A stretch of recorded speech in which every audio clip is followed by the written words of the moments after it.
YouTube channel GK की पाठशाला में। उम्मीद करता हूँ, आशा करता हूँ स्वस्थ होंगे, मस्त होंगे। हमारी एक सीरीज चल रही थी जो थी पुरस्कार की। उसमें अपन ने 2 लेक्चर में अपन ने 2 पुरस्कारों को कंप्लीट करा। और आपके लिए आज मैं बहुत ही अच्छा टॉपिक लेके आया हूँ, नोबेल पुरस्कार। आप सभी अखबार में पढ़ ही रहे होंगे कि रोज किसी न किसी क्षेत्र में नोबेल पुरस्कार की घोषणा हो रही है। लगभग सभी में हो चुका है, बस एकमात्र अर्थशास्त्र का नोबेल बचा है जिसमें अभी घोषणा होना बाकी है। लेकिन मैं आपको इस वीडियो में यह नहीं बताऊंगा कि 2020 में किसे किसे पुरस्कार प्राप्त हुआ है, किस क्षेत्र में किसको मिला है। यह नहीं बताते हुए मैं बताऊंगा कि वास्तविक रूप से नोबेल पुरस्कार की स्थापना क्यों करनी पड़ी, आखिर क्या कारण था और किस व्यक्ति के याद में यह पुरस्कार दिया जाता है, कौन सा देश देता है, कहां पे पुरस्कार को दिया जाता है, कितने पुरस्कार है, यहाँ पर लगभग कितने क्षेत्रों में पुरस्कार दिया जाता है। वास्तविक रूप से ये बातें करेंगे। अर्थात यहाँ पर अपन ये देखेंगे कि इतिहास क्या था नोबेल का, नोबेल पुरस्कार का इतिहास क्या था, ये अपन यहाँ पर इस वीडियो में देखेंगे। आइए दोस्तों चलते अपने वीडियो में। सबसे पहले बात करते हैं नोबेल पुरस्कार की क्या है। तो नोबेल पुरस्कार सबसे पहले है मानवता क्षेत्र में दिया जाने वाला सबसे बड़ा पुरस्कार, कि मानवता क्षेत्र का सबसे बड़ा पुरस्कार माना जाता है। अर्थात मानव के लिए किया जाने वाला सबसे बड़ा काम, कि मानव के लिए जो आसान से आसान चीज चिकित्सा के क्षेत्र में, साइंस के क्षेत्र में, फिजिक्स के क्षेत्र में बनाए, उसको यह नोबेल पुरस्कार प्रदान किया जाता है। तो मानवता क्षेत्र का सबसे बड़ा पुरस्कार इसे माना जाता है। बात आती है कि पुरस्कार की स्थापना किसकी याद में की जाती है। तो यहाँ पर सबसे नाम आता है अल्फ्रेड नोबेल का। कौन थे अल्फ्रेड नोबेल? तो इनका पूरा नाम था अल्फ्रेड बेरनहार्ड नोबेल। कौन थे? तो ये थे केमिस्ट, इंजीनियर और खोजकर्ता।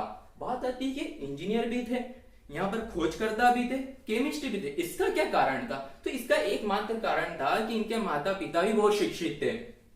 माता पिता शिक्षित होने के कारण बहुत सारा ज्ञान उन्हें अपने माता पिता से ही मिल गया और उसी क्षेत्र में बहुत तेजी से आगे बढ़ते रहे।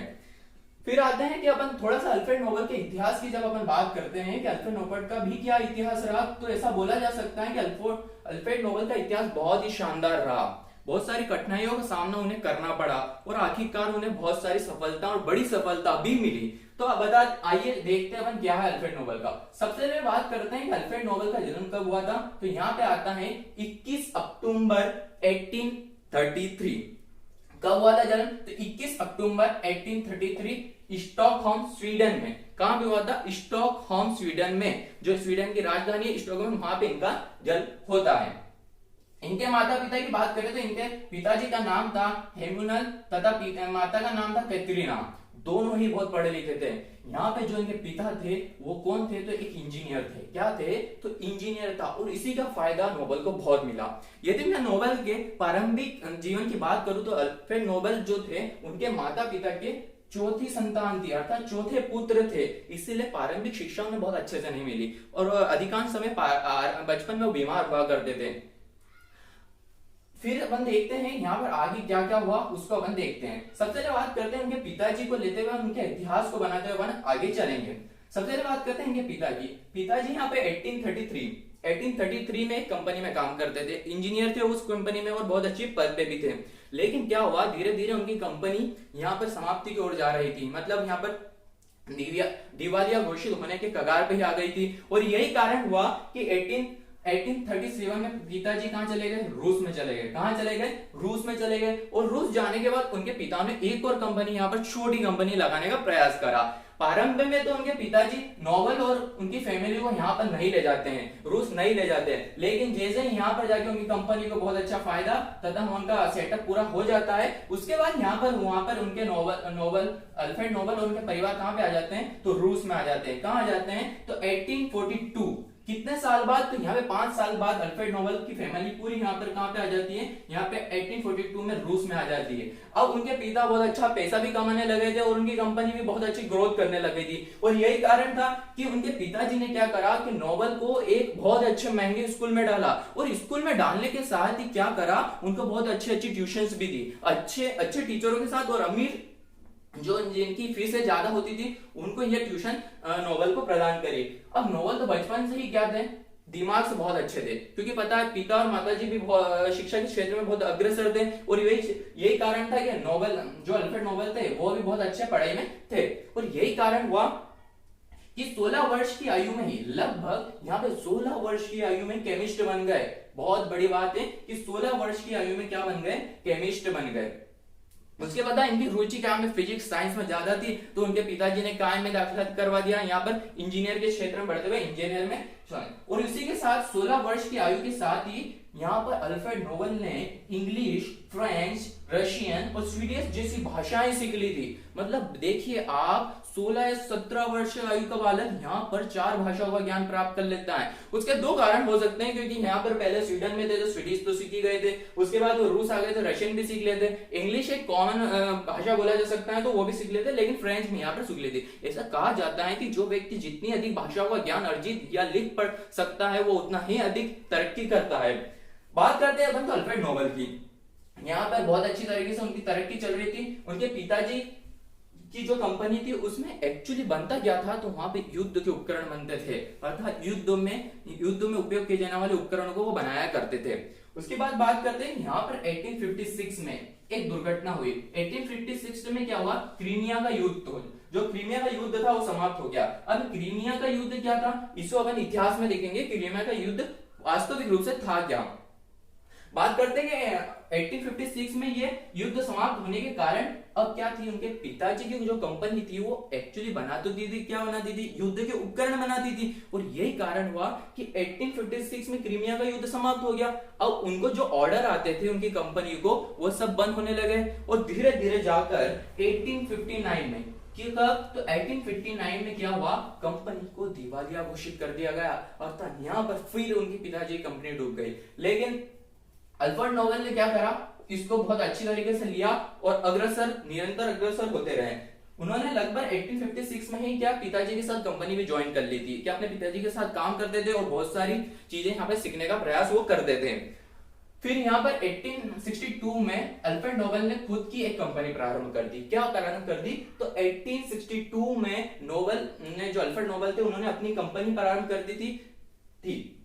उसके बाद क्या होता है कि वो अपनी कंपनी तो बहुत अच्छी से चला रहे थे, धीरे धीरे ब्रांचें भी बढ़ने लगी। अल्फ्रेड नोबेल की क्या कंपनी की बढ़ तो रही थी, लेकिन धीरे धीरे ब्रांच भी बढ़ने लगी। लेकिन दुर्घटना वापस होती है यहाँ पर 1864 में उनकी कंपनी में हो जाता है विस्फोट। क्या हो जाता है, यहाँ पर विस्फोट हो जाता है। और विस्फोट में क्या होता है कि उनका भाई और 300 जो कारीगर होते हैं वो यहाँ पर मर जाते हैं। बहुत बड़ी दुर्घटना होती है जिससे बहुत बड़ा इफेक्ट यहाँ पर अल्फ्रेड नोबेल को भी दिखता है। लेकिन खोज उन्होंने प्रारंभ कर ली थी और खोज को यहाँ निरंतर कर रहे थे। और वही कारण हुआ कि 1867 में क्या कर लिया, डायनामाइट की खोज अल्फ्रेड नोबेल ने कर ली, काय की खोज कर ली। तो यहाँ पर 1867 में डायनामाइट की खोज कर ली, जिससे वो विश्व प्रसिद्ध हो गए। क्या हो गए, यहाँ पे विश्व प्रसिद्ध हो गए। और इतना पैसा आने लगा, फिर उनकी कंपनी को इतना पैसा आने लगा कि उन्होंने बहुत सारा पैसा यहाँ पर कमा लिया था।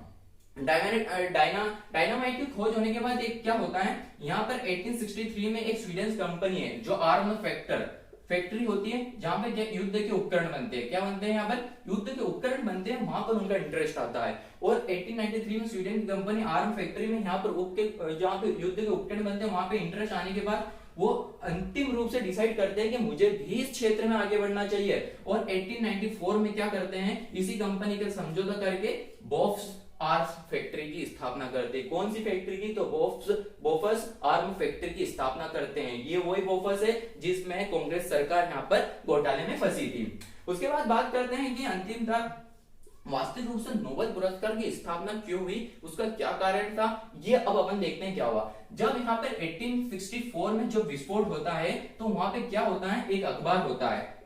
एक अखबार यहाँ पे उनके बारे में एक लाइन लिख देता है कि द मर्चेंट ऑफ डेड कि the merchant of dead is dead, अर्थात मौत का सौदागर मारा गया।